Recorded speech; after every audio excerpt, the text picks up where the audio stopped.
What's up, everybody? Welcome to another broadcast of the All Things Gratitude podcast today. And this is awesome. It's finishing up Canadian week with one of my good friends from LinkedIn. We have a great time with each other. You know, I call him the master of Bitcoin. He is Mr. Pants. Everybody, please welcome Mr. Ron Craig to the show. Hey, thanks, Nick. Mr. Pants, Bitcoin. You know, You're lucky. I mean, I got, when you started telling people to come get me on Bitcoin, I was about to throw this thing here. But I realized that would have broke my stuff. But they seem to love me. I don't know what's going on with that. You know, but no, I enjoy it. Yeah, this will be fun. I dressed up for the occasion. It's got some Canadian pride going.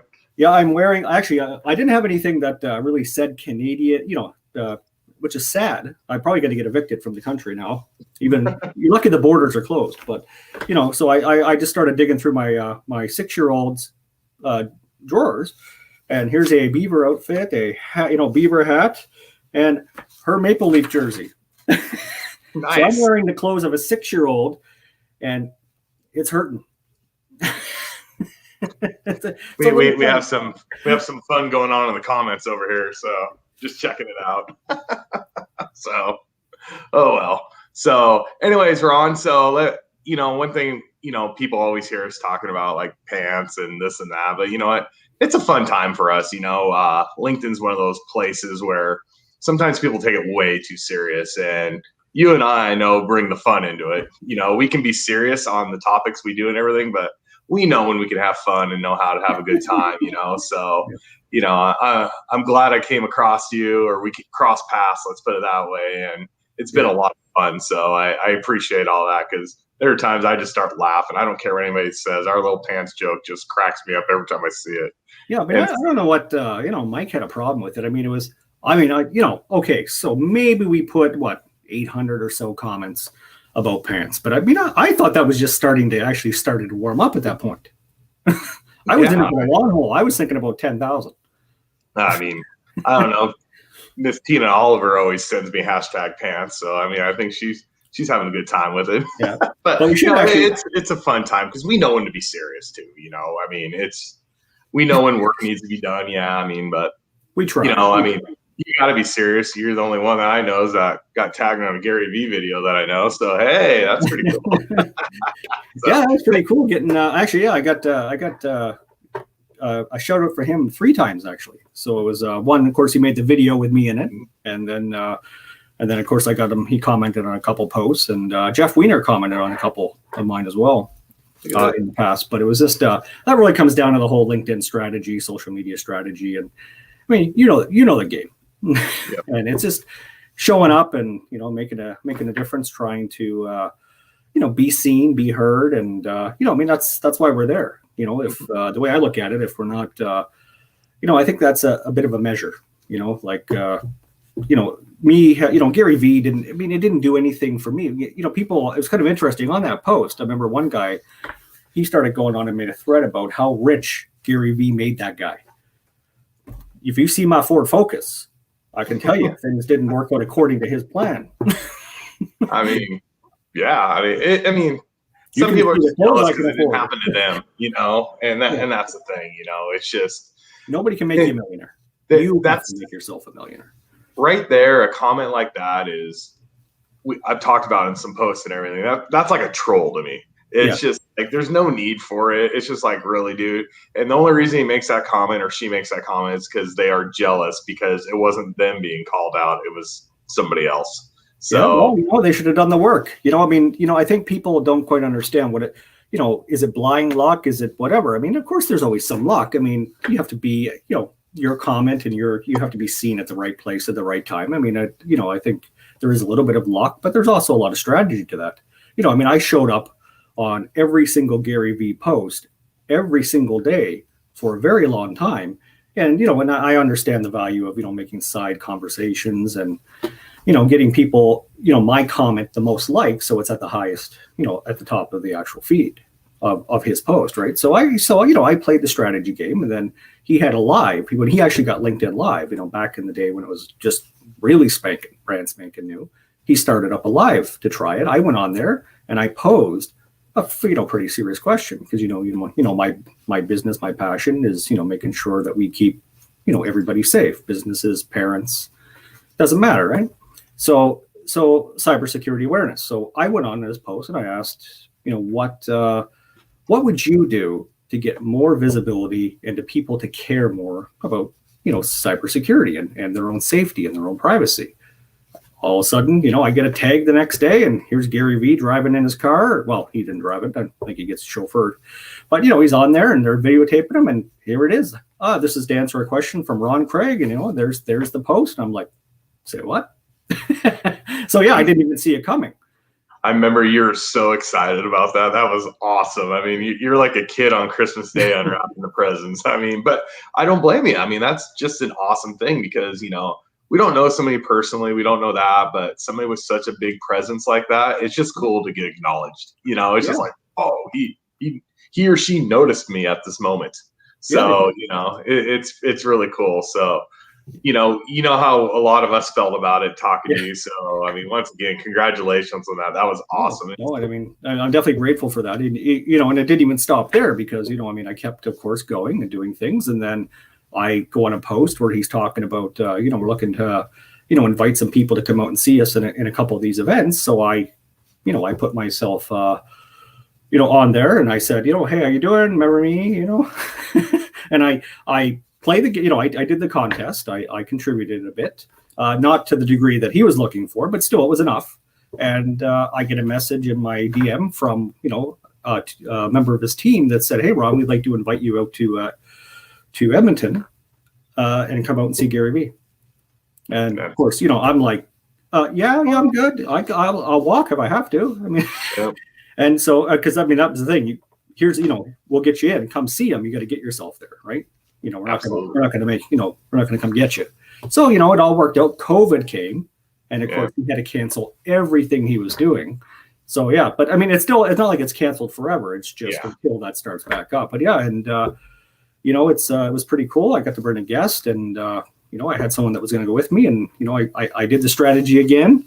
It's like how do you stand out? You go to a Gary Vee conference. How do you stand out? Well, you do that, I think, by bringing one of the biggest TikTok stars in Canada as your guest. So I reached out to Jade Vincent, who is one of the highest followed people in Canada, and I said, hey, do you feel like coming to Gary Vee with me? And she went, yeah. So we were going to publicize it. She was going to do a TikTok meetup the same day and get all the cameras there to do all that. And we were going to go lead into his conference. So we had it all planned out. And then, of course, somebody decided to go and cough and make everybody sick. I'll leave that one alone. Yeah. So, it's like, but, it'll come. I don't look at things as, it's not done. And we'll see what happens. But it's not always about that. It's about, putting the effort in and making it happen. Absolutely. We had talking about discounting people. Our friends at Exit Your Way talked about people always like to discount people without knowing what they did to get there. And they're absolutely correct. So Exit Your Way, friends, how's it going out there? Damon and Andrew and Ira. So all doing well. And we have another one here in the comments for you. Fellow Canadian. Hey, look at that. Fellow All Things Gratitude podcast alum now, because you're an alumni now. So well, this is the last Canadian or episode of the week, right? Not the last Canadian. We're not all dying off yet. Yeah. If you see the maple syrup and the bacon we eat, we could. But I make sure I know what to bring you guys when I come up there. So. But I was thinking I should ask Paula. Well, she's listening anyway. So I was thinking because this is the end of Canadian week, and she was on Tuesday. See, what does she think about coming on in the last few minutes just to say whatever and have a little duo banter? We can do. We got a dual Canadian. So I'll just do this really quick. I'll send her a link and I'll see if she wants to jump on. How about that? Yeah, I think why not? I like to share. This could get crazy now, especially getting maple syrup to come along. So, well, like I said, it's about the strategy, right? So if things go south, I'm just going to blame her. Yeah, there you go. Paula, the link has been sent to you. But jump on whenever you want. But I think I know you wanted to kind of talk about the LinkedIn journey and all that good stuff as well, right? Yeah, let's go with it. So what what brought you to LinkedIn? What was the big thing for you, the main attraction to it? Was it just because it was another app out there and we jump on it, or did you really find when you first got on really value with it, or did it take you a while to figure out the value of it? Yeah, I think I started out probably like a lot of people, where LinkedIn was just a job site. You just go there and see what's going on in the market, what's going on in the world, and I did that like everybody else with my 40 connections, or whatever I had. It was just whoever I work with through my whatever years was all my connections. That's all I had. So I got on there and I started talking to people, and then what happened is I went through a tough patch. Before I got on LinkedIn, where I was off work for about 4 months because of just severe burnout. I was working to the, fingers to the bone, stressed out. And, I had to take almost 4 months off work. And so at the end of that, depression and all that other things that were happening come with burnouts. And, I decided, I kind of reevaluated what I wanted to do. And what I realized that, I'm in a kind of the business of protection anyway. And I thought, maybe I want to do more. I want to go out there. I want to find a way where I don't just help, the 20 or 30 people that I work with. I want to help, 2,000, 200, 20,000, 200,000. How do I actually help people and families? I'm like everybody else. I'm seeing, kids getting, approached by predators on Instagram, and, I'm listening to this and thinking, what, I actually know, how to help these people. How to give them the information they need. So I really just started on LinkedIn at that point. And, because I was in security and IT, I just started, looking around and poking, okay, there's some security guys and, and some girls, and, commenting and adding value to posts, and, and engaging a little bit each day, and, never posting, just engaging. And I noticed I was getting connection requests, and, and things started growing. And then, eventually I got up the courage to actually write a post, because I suffered, I think a lot of people, which, I think is a real issue, is writing that first post is difficult. It is. Who cares what I have to say? Who am I? Who am I to go out there and put a post out there and tell people what, what I'm thinking? Because, and I think that fear is probably a common staple amongst a lot of people. I think a lot of people would have that story where, what did it take to put that first post out? Engaging's easy, or easier, but clicking, that post, starting with a blank page and actually starting to do something, I found was, I was actually really worked up. That was a very stressful post for me.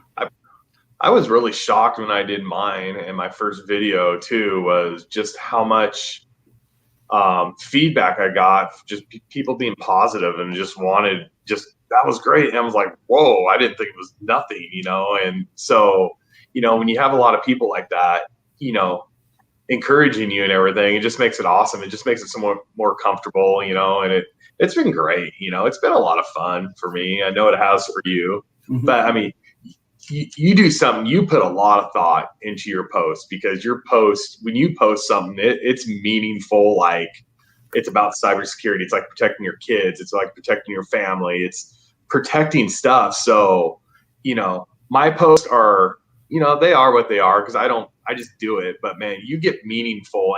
And the thing is yours are educational too. And that's the great thing about it. I'm no computer guy. So every once in a while, man, you'll put stuff in there, and it's just like when Paula's doing poetry or something. Sometimes I got to Google stuff because I'm like, I have no clue what that means.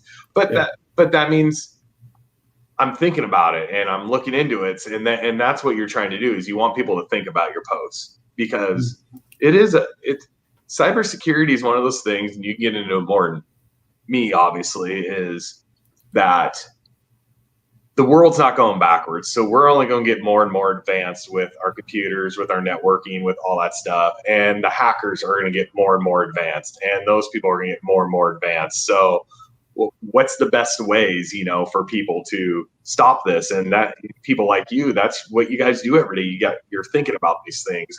How can they stop it? What can stop it? And can it be 100% stopped? And I don't think so. No, that's the thing is, there's a common expression that goes, that you hear in our industry, the saying that, I'm going to get in, or they're going to, I'm not going to get, I'm a good guy, but, they're going to get in. So, you can put up all the defenses, all the protections, everything you think you have. But the thing is, there's no such thing as 100% in really anything. If you really think about it, right? There's just not 100% in anything. So, like a good friend of mine, Bill Dolan, says, Scott, tomorrow is never promised. Staying safe on the internet is never promised. And it's actually really not promised, and it's hard. It's difficult, and so what we try to do, and what I try to do, is to to empower people with some with the information they need in a way that they can also understand it and comprehend it. Because I think that's one of the biggest things that I found when I first came on LinkedIn, is that the language that a lot of people use that are in security and IT and InfoSec are it's almost like communicating with peers, which there's a lot of acronyms, a lot of security ideas, and it's difficult. You wouldn't understand those. You wouldn't understand what all these acronyms and all these concepts mean, or baseline controls, and so I thought, that really, if people don't understand what you're saying, you're really not helping. And so what I wanted to do is and I think where I've done well is the ability to communicate, security and awareness in a way where, people can actually understand, benefit, and implement. Because that's one thing that I was also, I wanted to make sure that I gotten involved in as well, is to make sure that I don't just say that here are the risks, because I see a lot of that. It still happens even today. You see a lot of that where, so-and-so is happening. There's a problem on Windows 10 with this. There's a problem here. And I kind of leave it there. But that doesn't actually give you any information or any knowledge to say, how do I protect myself? If I said, if I said predators are approach, kids on Instagram, have a nice day. I mean, you're going to, okay, well, how do I protect my kids? Like, give me more, and so I always want to make sure that, I want to identify the problem, but I also want to make sure that I'm giving, some solutions, or at least where to look for those solutions so that people can actually go and take action, because that's not awareness. Just telling you there's a problem is just scaring you, FUD, whatever. It doesn't actually give you anything that you can use. One thing I liked what you really said was you come on here and you want to explain to people what it means, because sometimes, with me, like, I'm in the facilities, I'm big into mechanical systems and everything, and I'm talking to these people every day saying the lingo. And sometimes when you talk to somebody outside, that you're talking that lingo and you don't realize they're not understanding you. So you have to step back and explain it. And that's what I love, because to be honest with you, I don't know a huge portion of people who understand cybersecurity.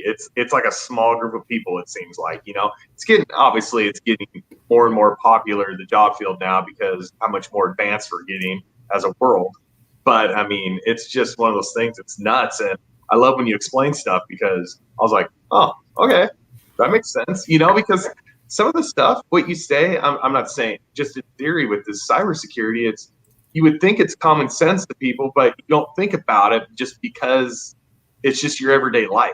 You're used to having your watch, your phone, your little dot, whatever it is, everything all combined together, hooked together, doing all that together. And there's some creeper dude out here in a van, and all he's doing is just typing away, and now he's talking into it, and scaring your kids or scaring your wife or doing whatever, so it's awesome. So Ron, let's go back a little. Let's go back a while. What got you into cybersecurity? What was it saying, this is the route I want to go, this is what I like? I was always in, the tech field. So I started out doing programming. So I got a Tandy. Now I'm going to start really getting some dating going on here, but so I had one of the, the Tandy TRS-80s. So I got that when I was younger. So probably around 12 up to 15. So I was always, right from that point forward, I was always very interested in tech.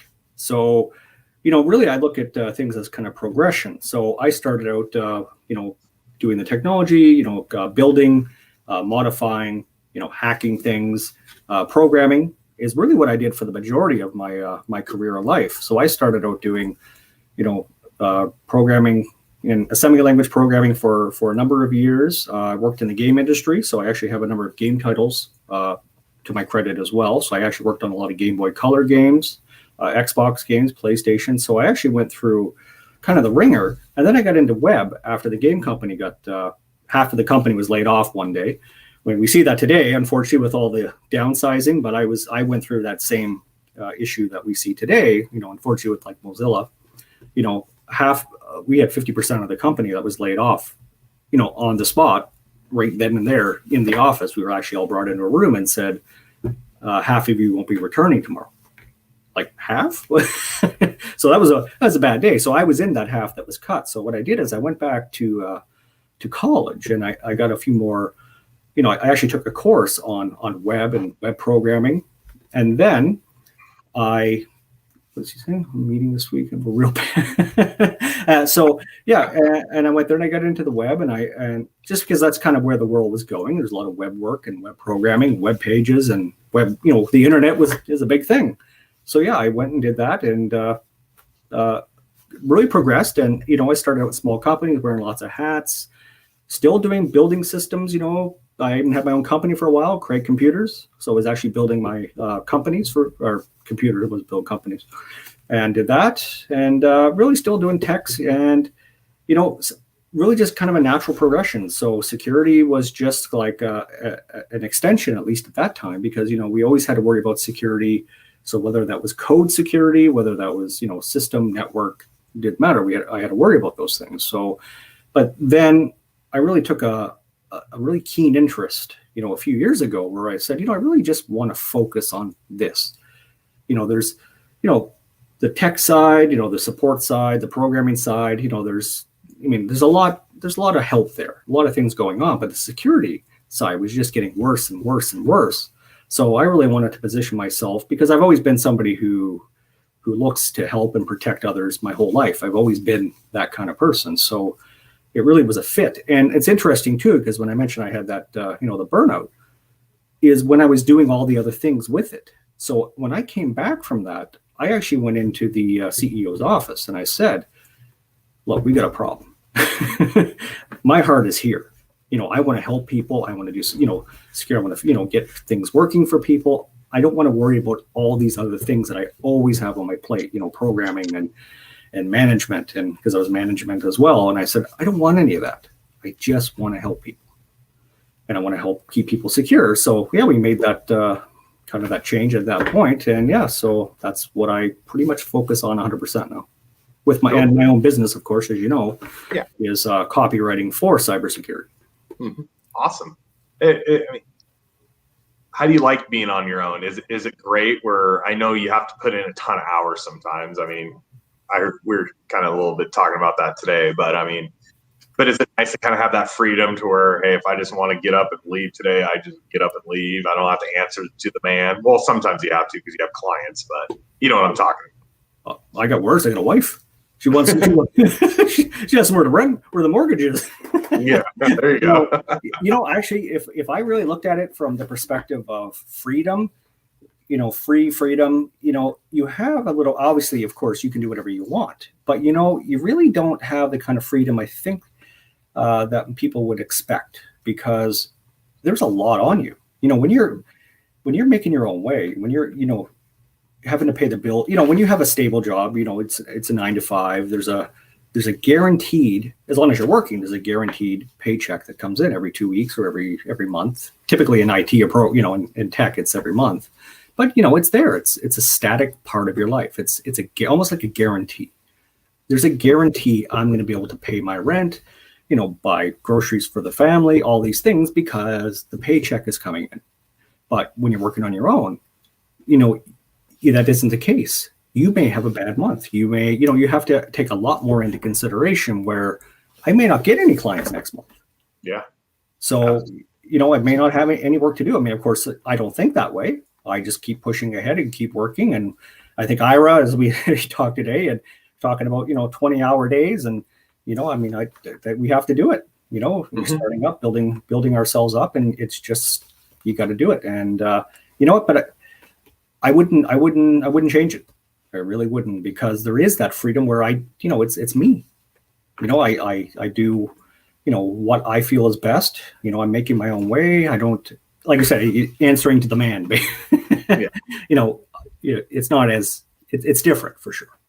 I have a lot of respect for everybody who, especially lately, who's just been going out and starting their own thing and doing everything. Because I can imagine right now it's tough, especially with some job fields trying to, get that work and everything, because this whole thing going on right now is just nuts right now. It's just crazy. So, it's just awesome when I can hear people who are making it through or grinding through it and getting through it. I mean, it's a great thing. So, yeah.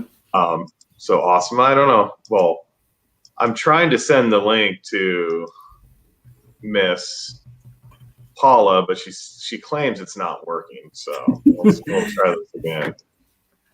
I feel when you send it to me in the LinkedIn chat, you can't click the picture. You have to go to the top of the picture. You have to hit the highlighted area. Yeah. So, but anyway, so Ron, I was thinking today, I was kicking back and thinking, just because we've had so many good times in chat rooms, on Zoom, and just all those fun things. And I was like, when did Ron and I actually connect on LinkedIn? I just couldn't remember. And do you remember who was it because of Paula? Or, I'm trying to remember. I just don't, was it Mike or was it Ira? I don't know. We just kind of both just popped out of nowhere one day and hey, we got along. It probably was Ira. I mean, he really, I pretty much blame him for this whole band of misfits, so so pretty much all his fault. So no, I mean, I definitely do remember, in the early days, because I was pretty much at that time kind of more mingling, more in my, in the security field. Mm-hmm. But again, it comes back down to strategy and and also reaching out, because, I again had to think, what, I'm sitting here trying to, promote security awareness to people who know it already. Mm-hmm. So what I did is I started reaching out. I started connecting to people that dance for a living, that do what you do, that, that sell printers, that, I was just going around and it really, what, in the feed, people that really, resonated because you see their content or their videos and you like what they're doing. And I would just start, engaging and, on people that I liked, like Ira and you and Tina and many, many others. And it was just like, it really made the difference. And I think actually, if I look at the impact that had on, where I am today, I think that was one of the best decisions that I ever made, was saying, I want a diverse, virtual network. Mm-hmm. Because staying in this bubble of, tech people and security people and all this, okay, yeah, we all speak the same language, but the thing is, you're not learning anything new. You're not going out of your comfort zone. You're not understanding anything about marketing and business, and you're just kind of stuck in this little bubble of people, which is great because they're all great people. The security community is just phenomenal. I mean, you see them out there on their posts. They're helping and nonstop, and there's like no ask in return. Just helping, giving information, but yeah, we go out but I wanted to say, but the thing is that you already know this stuff, but they don't. So, I got on here in the first place to make sure that I can help and promote more awareness and get people to use technology safer. So yeah, that's what I did. I really looked at it, and that's exactly what I thought in my head at the time was, I don't have a diverse network. And, and as we know, diversity is a win-win through absolutely and everything. So yeah, and that's what I did. I went out and I would say I probably have about 60% tech, 40% of everybody else under the sun, of every career type person, doesn't matter. And I just really look at it from who I resonate with, and I learned a lot. It's amazing what you learn. I mean, the things I've learned about, sales and, from Ira, and things about management that you do, Curtis with resumes and things like that. I mean, it's amazing now when I look at it, like if I need help, like let's say I have to go find a job, things don't work out. I need a recruiter. Well, guess what? I know one. Good friend too. Here's Kelly Robinson, right?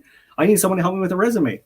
Well, I'm going to go talk to Curtis, and well, of course I'm a security guy, so I'm going to need some help to get into these positions. I've been putting content out, getting myself known, but I also know 6,000 people in the security field. Mm-hmm. So it's just, it's just win, win, win, win everywhere, right? I love the diversity thing because you know how LinkedIn puts out that little chart where you can see how many people are in your field or whatever your percentage is, whatever that stupid thing is. I'm like maybe 15% of my connections are actually in the field I work in. I just, you know, it's just because a lot of them don't want to be on here, which is fine. That's their thing, you know. I mean, I really enjoy it. I met some really cool people. Kelly put on earlier. We're a virtual family. Yeah. So that's really awesome. And I have somebody waiting in the studio there trying to see if she can figure out her camera. There she is. Yeah. No. So we're well, going to have a special guest in a minute. Yeah. So but one thing about you, though, is that you've actually met a lot of people off. Well, I mean, we've all talked offline, but you've actually met people in person. I think you're actually probably, part stalker, maybe. But I could be, you know, but I mean, yeah, don't tell anybody, you know. I mean, but I'm gonna meet a social. couple more people this following week coming up. So because I'll be on the road again. So no, but you're probably one of the most social people I've ever met by far, and one of the nicest. And I think everybody would agree with that. I mean, in terms of your heart and how much you care, the energy and the positivity you bring. You made a podcast called Gratitude. I mean, well, I'm not going to take credit for that. People came up with the name, but it fit. It felt so good. It felt right when that was brought up. So, take it to that next level. I mean, I appreciate you, tremendously, with everything you do, the positivity, everything you do. And it's just, this is an honor to be here. Oh, look at this. We have a special guest from Canada. There's Paula.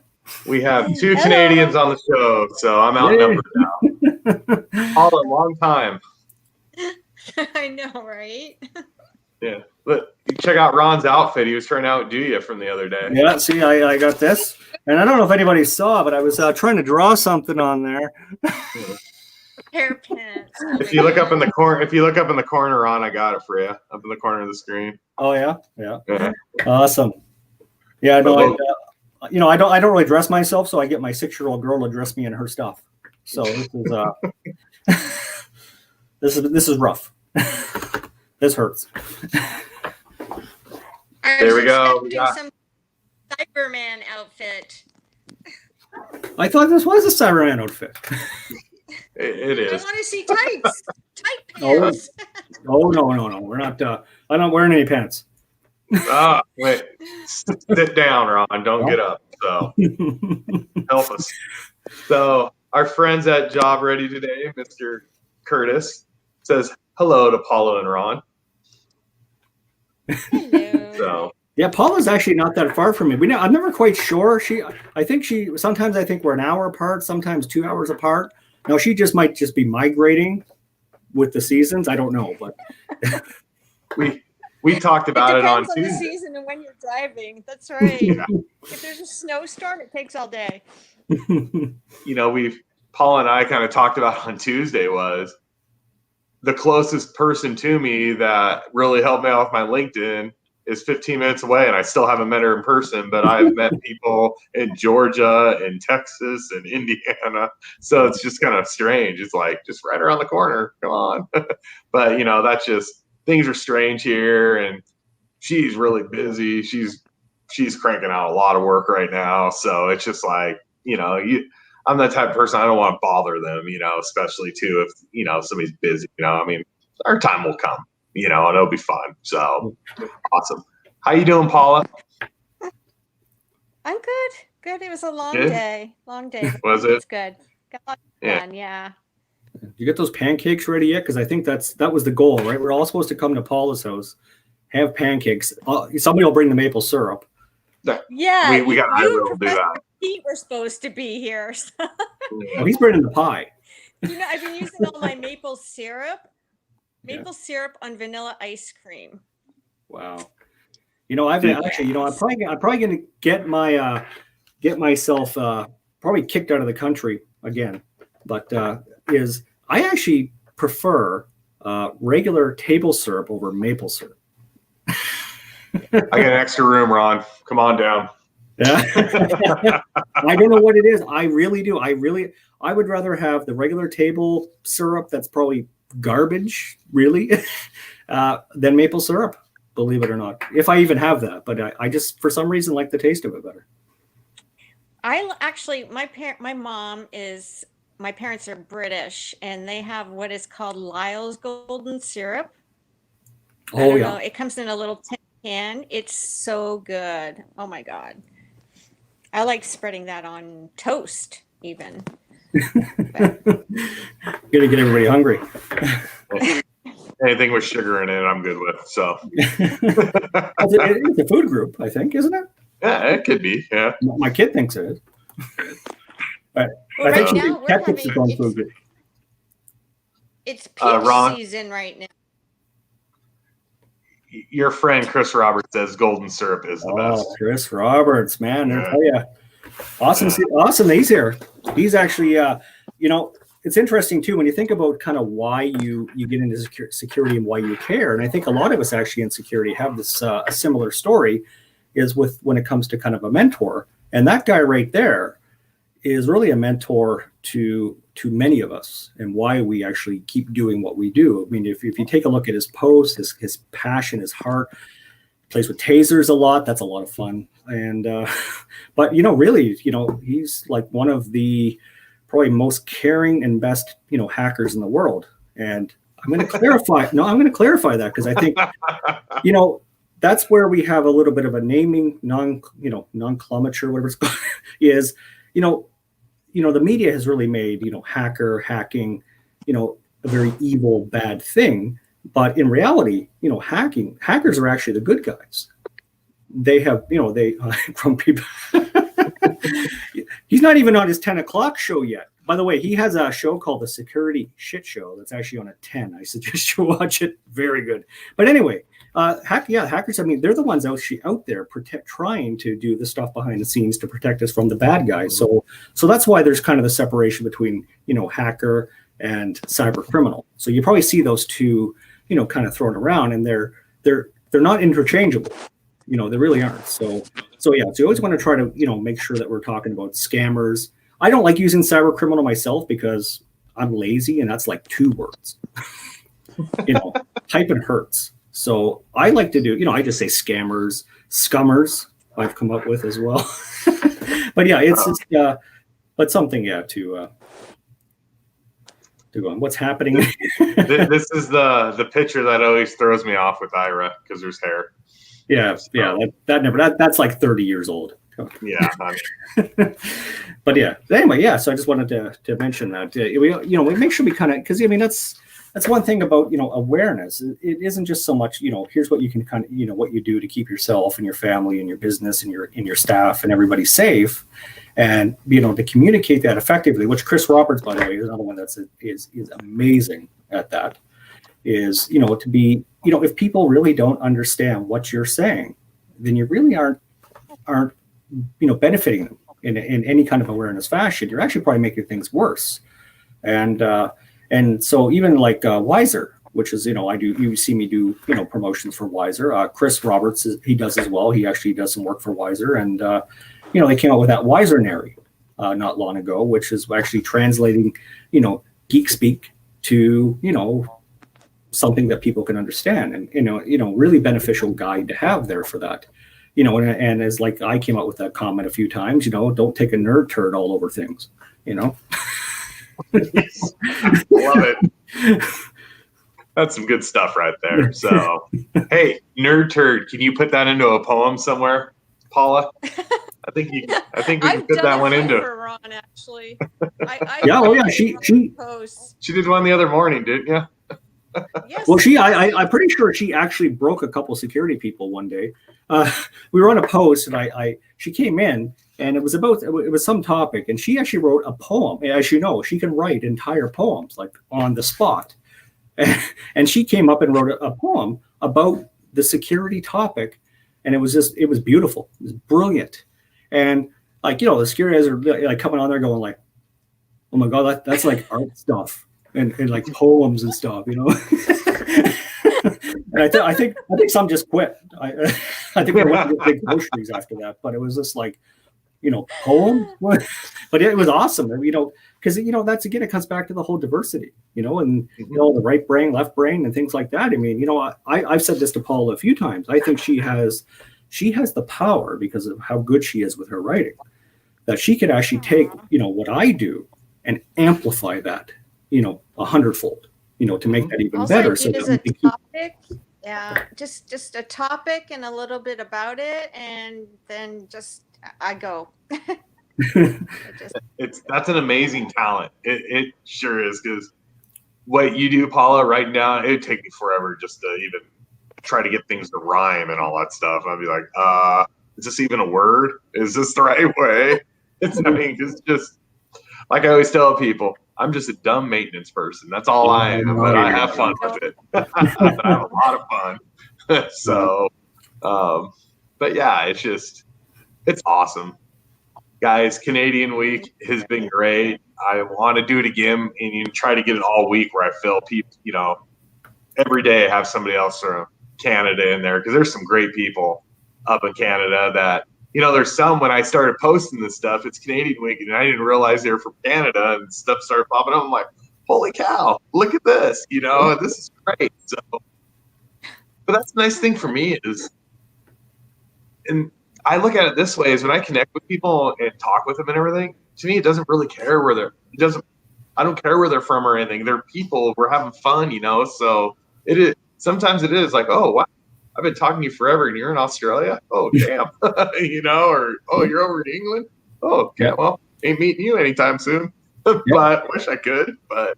LinkedIn has no borders, right? I mean, that's the thing about the world we have now. There really are no borders, when it comes to technology. I mean, that's good and bad, of course. In some cases, it opens up everything, but it also has provided amazing opportunities.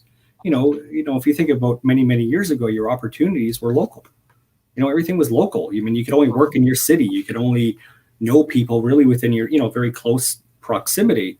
Now you don't even think about it. I go and I see a post on LinkedIn, or I see whatever I'm doing. It doesn't matter where they are.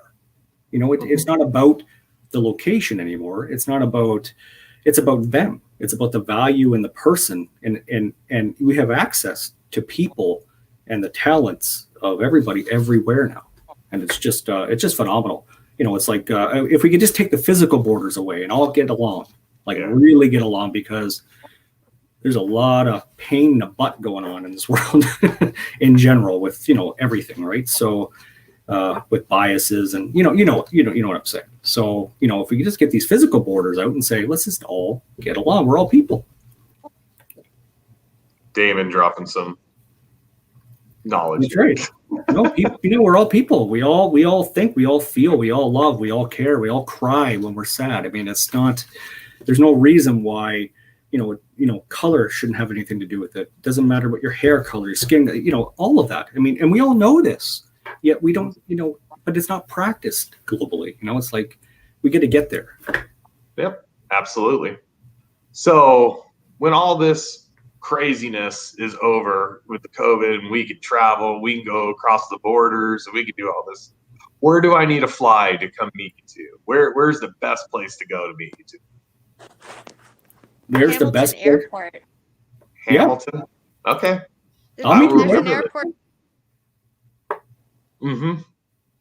So, my dad. It's funny because when I used to go down to the States, I wouldn't even use Toronto Airport. I used to go down to Buffalo Airport. Yeah. Okay. Cheaper too. Yeah. Well, it was just more convenient. I loved it, but Toronto is so busy. So busy. Our friend Ira. I'm going to hug Paula one day. Aww. Well, not me. Where's my phone? He's hugged me, so yeah. Beat you both. Pants on. I was wearing shorts that day, just so you know. He was in his khakis because he was working at the time for the man. So yeah, he was out doing his thing. So no, Hamilton, that'd be awesome. I do. That's one of the things. I just obviously want to get out and go. And right now even for the next year, I'm just worried about some places that we like to go to and everything going there, just because you know, those places are beautiful and everything, but they just don't. They won't be ready for the world like, you know, places like Canada and the U.S. will be. You know, they're a little more advanced on, you know, medicine and all that stuff. So, you know, we decided to kind of, you know, just hang out for the next, you know, maybe year or something, year and a half, depending on how all this goes. But Canada would be great. You know, I mean, whatever we do down here, there's vaccines and everything. It's going to be in both countries. So it's like, okay, this will be great. We'll be able to get up there, and that'd be great. Hamilton, I will remember that, and I'll talk to you guys obviously because, you know, always want to find somewhere new to go. You know, I've been to Vancouver tons. I used to live in Seattle, so it's like Vancouver, Victoria is just right there. It was a couple hours away, not a problem. Back when I was like 19, 20, 21, 22, driving, going across that border was simple. It was like right over. You know, it's a little different now, but it'd be fun to fly in, you know, and just meet two really good people, you know, and who knows, some other the Canadian people might live even close there too, so we could have a really good time. So that'd be fun. To you. We've been planning a little barbecue get together down in Arizona. Come on down here. It is. Don't come to Arizona till like the mid to end of September, maybe October, because it is extremely hot right now, and we are in a hot spell, and it's going on for longer. We have heat advisories going on. Wow. And because today was 112, tomorrow's gonna be 114. I mean, so for you guys, that would be what, 40. We just because 40 plus 40 is 80 plus 30 is 110. So 40 degrees Celsius, pretty hot. Actually, there's not the same temperature that they say hell is. I thought. Yeah, so. It's pretty close. And it is dry heat, Ron. So you got to remember that. But right now it's not because it's monsoon season. So it's a little humid. On the humid side here. So that's even worse. Wow, it's even worse. Well, you don't get a lot of rain there, right? Sure works. So no, but we're thinking of coming down because I got a really good friend that I met off on LinkedIn, Dennis Totoro, and Alexandre Blanc, which a lot of people know, and Safwan. He's here in London. So we all met on LinkedIn. And we become very good friends, and we talk, every day, a lot through the day. And so we really want to come down and actually go to Arizona and see. He's invited us down, and but of course, COVID is kind of, making things a little more difficult. But we'll get there. And I'm not pumping this up or anything because I love Arizona. Do not get me wrong; we moved here for a reason, but it is beautiful here. It is. I mean, you just got to come at the right time of year. I mean, it's weird because in Washington, we were always like, we were pumped for the summers because we got 3 or 4 months of really nice weather. That was it. It's the summertime, and down here, it's like, no, you're pumped for the spring and the fall because it's so hot. And it's like learning how to live differently, because I've lived a certain way my whole life where it's like winters, you're locked in the house, or falls you are because it's gray, it's raining, it's cold, and you get that to where it snows, but it doesn't, and it's like 34 degrees, sideways rain, and it's miserable, and I just hated it, and come down here, I'm like, it dumped the other day. I think I put a picture on our page where it was just pissing rain, and it was just did it for 45 minutes, flooded everything, and then all of a sudden the floods were gone like an hour later. But I was like, that was kind of nice. Not saying I missed it, but it was kind of nice, so. Awesome. We're thinking of moving out to Alberta, actually. We've been kind of, socializing that, and, daughter's little, doesn't want to leave her friends, of course, but, it's like, the life out there is just so much different than what we have, here in Ontario. It's such a very fast pace. And so, we're thinking of maybe going out to Alberta. Because I can work anywhere. My wife can find, she can find work out there, and where we're thinking of moving is 45 minutes from the Rocky Mountains. We can go, and I mean what a beautiful way, thing to wake up to in just 45 minutes, and you're at the Rockies. I mean, so it's more rural out there towards Alberta, or is it just more laid back? Okay. Yeah. Alberta is, I would say it's definitely its own place for sure. Mm-hmm. It's very outback style, laid back, country-esque, picturesque. It's a beautiful, beautiful place. So we're thinking about it because we have some family out there. So we'll see if it happens. When you have kids, I mean, it's obviously a little more complex because, I look at it, so, you try to do your best, of course. We all do that with, with our children, but uprooting them and say, let's just go over here, even though we have some family there, to leave, everything, and even though she's only like 6 or 7, almost 7, she still has made, relationships and things like that here. So I would look at that as being, I don't want to be selfish and say, we think this is best for us all, but we also want to make sure that, even at her age, she has input, her feelings matter. So I want to make sure, we socialize that. So that's what we've been kind of looking at and doing all that good stuff. Yeah. Look at that. Paula's on and she's commenting. Look at this. She's multitasking with us today. This is great. I can't do that. That's why I don't have pants on half the time, because that's like an extra step. So our friend at Ponano's, Kelly, calls you, you're a good daddy, Ron. Kelly's a pretty awesome mommy. I mean, we've seen the things she said about, Eric and things like that. So, it takes one to know one. Yeah, I am waiting. You remember her little series of Eric Knows? We haven't seen a couple of those for a while. Come on, Kelly, we need some. Yeah. That kid had some awesome answers to questions. It was just awesome. I'm like, what? Awesome. It was a lot of fun. So. Oh, definitely. Awesome. So. Once again, I've exceeded my 20 to 30 minute limit, which I knew was going to happen because it's hard when you're on with friends, to keep it down. So let's just, let's wrap it up a little bit, but let's start with, hey, Ron, where can people find you? Clothing store. No. You mean on like in social? Yeah. Clothing, pants stores, Parcos maybe. Pretty much just LinkedIn. So my LinkedIn, Ron W. Craig, is the kind of profile namey, LinkedIn.com, whatever it is. So that's pretty much it. I do everything off of LinkedIn. I got Facebook things and all that stuff, but it really just LinkedIn is where I kind of hang out the majority of time. So yeah, they can find me there. And if they find me any other way and it's, face to face, it'll be a little weird, but Okay, face to face, a little weird. Especially when I don't know you. Yeah. So go find Ron on LinkedIn. It's a fun follow, guys. It's a lot of fun. When his posts go out, I mean, the cybersecurity stuff, man, you'll learn a lot.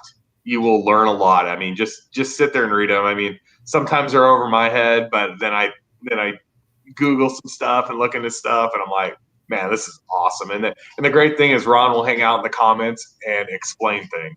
And that's the best part about it. You have a question, he'll give you an answer right back. So it is great. So he's a great follow. Please follow Ron. I mean, it's a lot of fun. Then you get to meet people like Paula and all that stuff. So, I mean, it makes it a lot better that way. So Miss Paula, after Tuesday, tell people where they can find you again. LinkedIn. Yeah. You could just go to LinkedIn, and I said to engage in the comments. Yes. Just absolutely. Engage. I'll find you. And what about your website? Remember, Ira helped you get that website is popping now. So Bowman Digital Media did a great job on my website, seekerofthesoul.com. It's a place, actually, it's not even my website. I call it a website for everybody else, because whatever I put out there is for everyone else to benefit from. That's it. We do. Seekerofthesoul.com. I mean, somebody thinks it's a great website. I don't know if he has anything to do with it, but I got it. So. Yeah, did he put a Bitcoin pay link on there? He's the web doctor. Ira is the web doctor. There you go on the bottom of the screen for you, Ron. I've got 400 connections to clean up again. You're welcome. You can blame that one on Joe. Yeah. When he did my first live with me, he went off on that. I was like, damn. I bring this on myself. I have no one else to blame. So awesome. Well, guys, I just want to say thanks for being on the show. Please, everybody, subscribe to my YouTube page at the top of the screen there. And then you can come over and find me on LinkedIn. That'd be awesome. And this was a great week for us. Thank you for being part of Canadian Week. Like I said, I want to do this again. There's so many great people from up there. I want to try to hit a couple countries like get like England and possibly Australia and stuff where, you know, I know time changes are tough, but I mean, this is a lot of fun doing this stuff. So just want to tell everybody next week, I'm probably not going to put out any podcasts. I'll be traveling for work.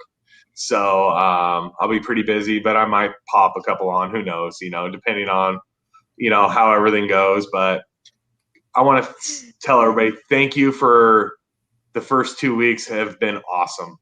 We've had some great guests. It's been a lot of fun, and I appreciate all the support. I mean, just everybody's been awesome, and you two have been supporting me on all of them, and I totally appreciate it. You don't know how much it means to me. It does. I mean, this was something I didn't think was going to make it or any of that stuff. I've been talking about, and it just, you know, it's not overwhelming, but I mean, it's just, I'm just so grateful for a lot of great friends, you know, and you two, yeah, and you are two of them, you know, so thank you so much for being on. And God, we didn't blow up the pants thing or that much. We actually had some serious talk around. That's weird between us. It's usually way off the rails. Well, I ran out of Freshka, so I had a ginger ale instead. It changes my whole mood. My whole mood goes with that. But I like the ginger ale, so Oh go Canada. High fives to everybody. And I love this one too. We're a virtual family. Yeah. And that's absolutely how I view all of us. So guys, thank you so much. We're gonna go off. So thank you everybody for watching the All Things Gratitude podcast. We'll be posting it on LinkedIn tomorrow morning. Thanks for stopping by. We had our biggest audience today. We get up to 11 viewers live. So hey, we're getting there. So all right, guys, have a great night.